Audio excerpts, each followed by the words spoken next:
Kæru gestir, ég vil nú byrja á því að bjóða ykkur velkomin hér í dag og gaman að sjá hvað þið eru mörg komin. Gott að fólk sé tilbúið að koma inn þegar svona gott veður úti. Og nú þannig að það alltaf verið okkur að skamma okkur stjórnmálamenn fyrir allt milli heimis og jarðar. Og ég ber ábyrgð á Veðurstofunni. Sumari hefði mátt vera betra. En það fór nú samt þannig að í þessari viku þá hringdi ég í nýskipaðan veðurstofustjóra og ég sagði bara við þá góðu konu að ég hefði nú ekki verið að ráða hann upp á þetta. Og þið sjáu hvernig hún brugðist við. Og þannig að ég ætla að eigna með það en það gæti orðið skammgóðu vermir, það var hægt að skamma mig í kjölfarið. Við erum ekki komin hingað til að tala veðrið en þó tengist þetta nú allt saman. Við erum hér að tilkynna og kynna samþykkt verkefni hjá Orkusjóði.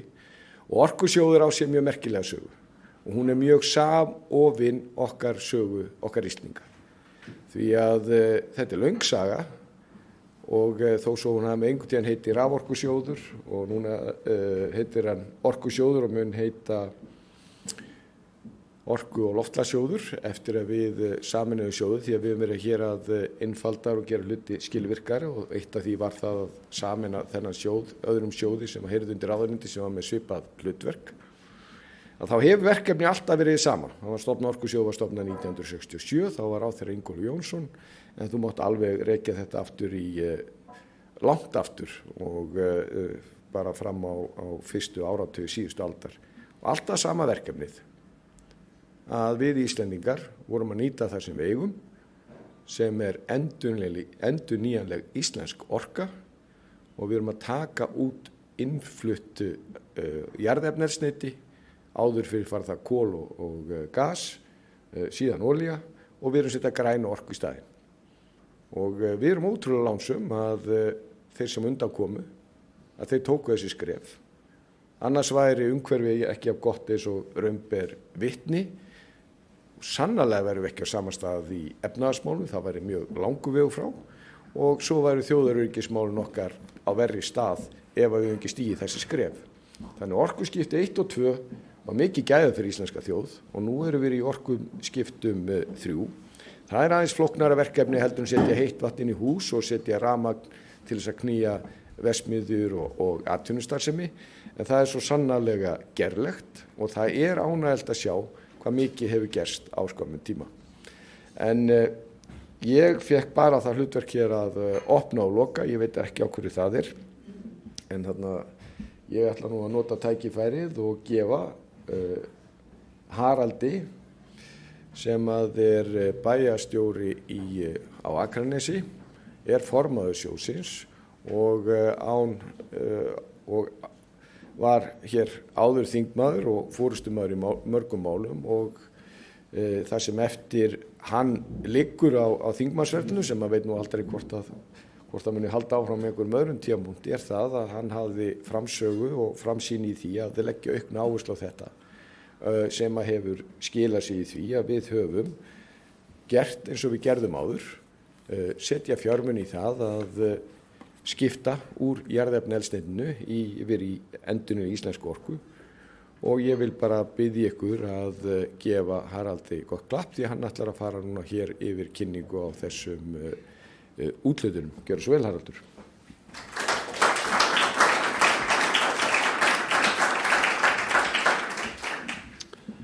Já, ráðherra ágætu gestir, gaman að vera með ykkur hér í dag í stjórn Orkusjóðs fram að þessum tíma. Nú eru breytingar við sameiningu Orkusjóðs og loftslagssjóðs. Það var starfað með mér Halla Hrund Logadóttir og Diljá Steinadóttir.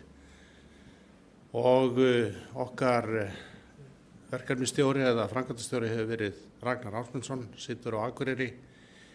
Og þessu fólki þakka ég eðlilega þetta samstarf.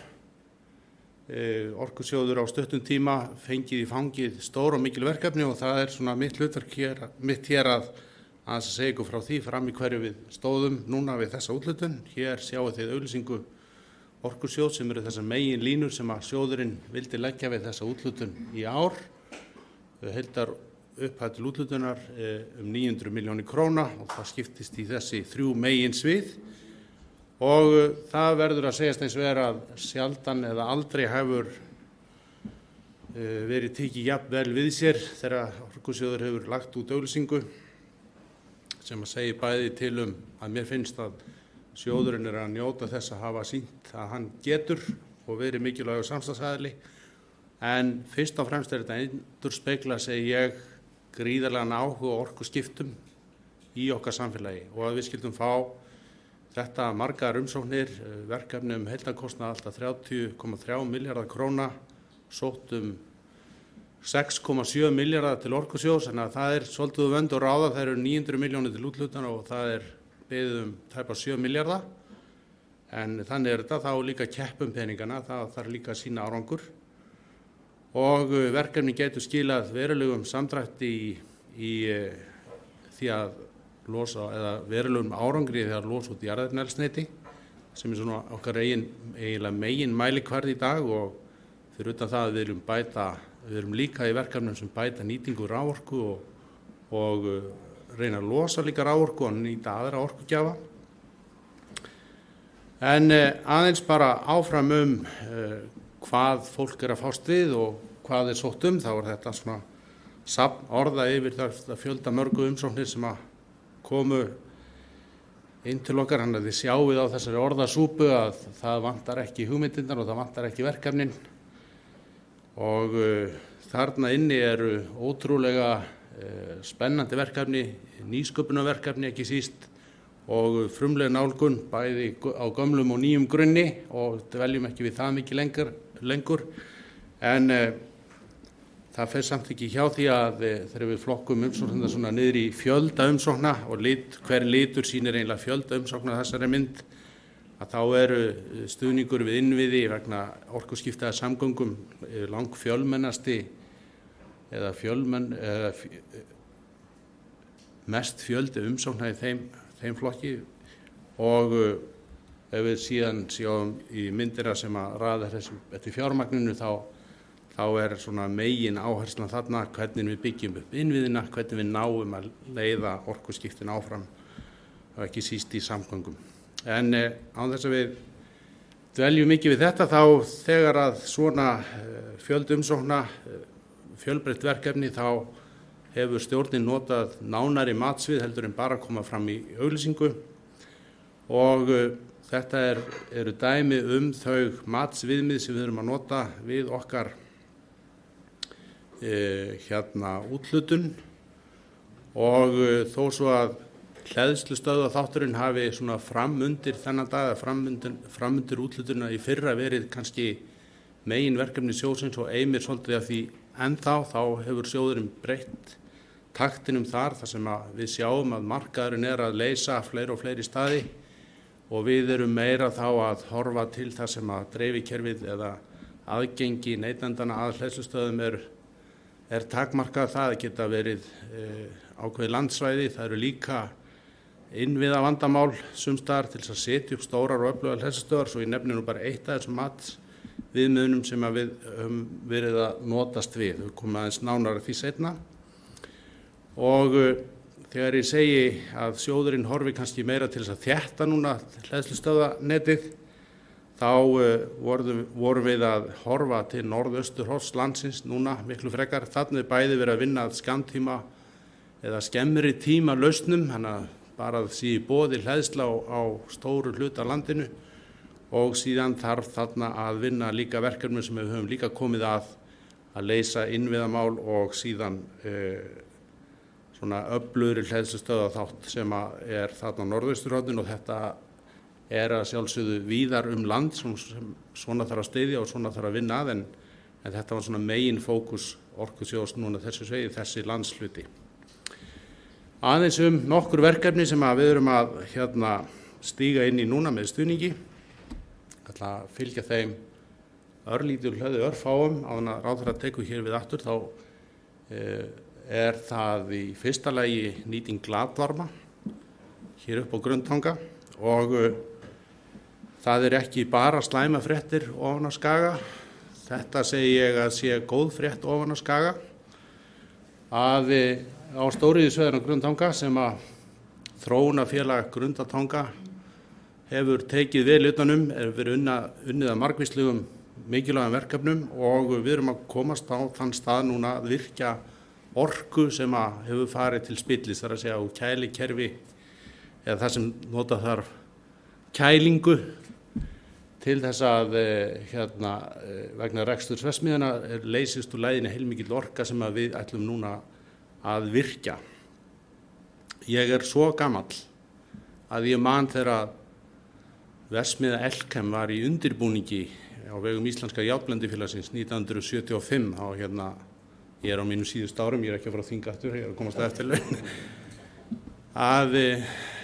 þá man ég bara lítill strákur undir Akrafjalli að það var talað möguleikann að virkja glatvarma á járnblendiverksmiðjunni og leggja hitaveitu. Öllum þessum árum seinna erum við núna að komast á þann stað. Og það eru fleiri verkefni sem eru athyglisverð en með þessum hætti að stíga inn í styðja þróunarfélagið og styðja við nýtingu glatvarma kemur Orkusjóður þar að málum að þessu sinni og ég held að þetta verði mikið tímamótaverk þegar bætist við þarna eiginlega nýr orkukostur í okkar samfélagi að nýta glatvarma. Það eru fleiri að róa á ný mið heldur en bara þróunarfélagið Grundtanga og forsvarsmenn fyrirtækjanna þar. Birtuorka kostur sem við höfum kannski ekki mikið hort til og við erum að styðja nokkur birtuorkuverkefni. Bæði voru nokkrar umsóknir sem sneru eða komu frá bændum eða út úr landbúnaði og síðan eru tvö merkileg birtuorkuverkefni sem snúa að eyjum byggð í eyjum, það að segja Flatey á Breiðafirði og síðan út í Grímsey. En við erum að koma þarna að verkefni út í Flatey og Breiðafirði þar sem og alltaf megin markmið okkar að hætta að nota olíu, nota aðra orku, nota græna orku og þetta verkefni á því sviði.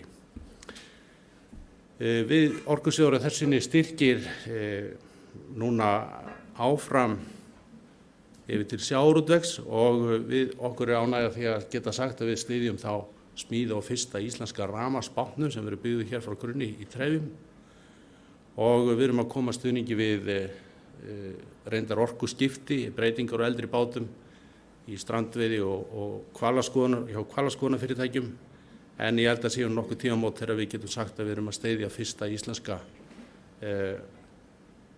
heimasmíðaða bátinn í sjávarútvegi. Og eins og ég sagði áðan, það eru stór skógur umsókna af spennandi nýsköpunarlausnum. Þetta dæmi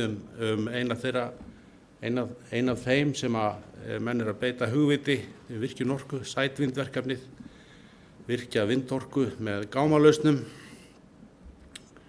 og síðan eru stór stuðningur á þessu sinni hjá Orkusjóði vegna rafeldsneytisframleiðslu og fyrst og fremst vegna innviða. Þau tímamót að verða, það að koma fyrstu vetnisknúnu trukkarnir eða stóru bílarnir til landsins núna á næstu misserum. Þá þurfum við að framleiða vetni fyrir þessa bíla og við komum að því í okkar útlutum í núna og þar með fjölgar í þeirri flóru orkukosta sem að samgöngur og þungaflutningar geta sótt í. Og þetta var svona bara stutt yfirlit yfir fjölbreytileikann því sem að Orkusjóður að koma að. Ég á síðan von á því að úthlutinin verði sett á heimasíðu Orkusjóðs og ráðuneytisins í kjölfar af þessum fundi, þá geta menn lesið sér til frekar þessi verkefni. Þannig að því sögðu þakka ég nú samstarfsfólki mínu í Orkusjóði samstarfið og hér við ráðuneytið og gefur ráðherra hér aftur orðið.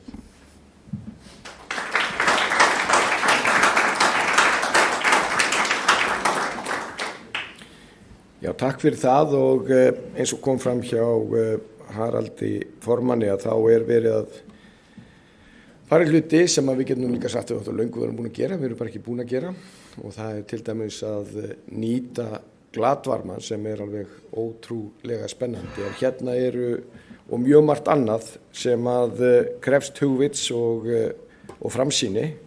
Og ég bara þreytist ekki á því vegna þess að við eigum að vita og mér finnst við vita allt og lítið um þetta og við höfum skrifað allt og lítið um það og við höfum ekki haldið þessu okkar eigin fólki að það sem við búum við hér í dag byggt upp á hugviti sem var ekki kallað hugvit á þeim tíma fólk að bara bjarga sér. Þetta var þetta íslenskt hugvit og það var ekki bara jarðvarminn sem alltaf því sér íslenskur og alltaf afleita sem af því, það var sama með rafmagnið.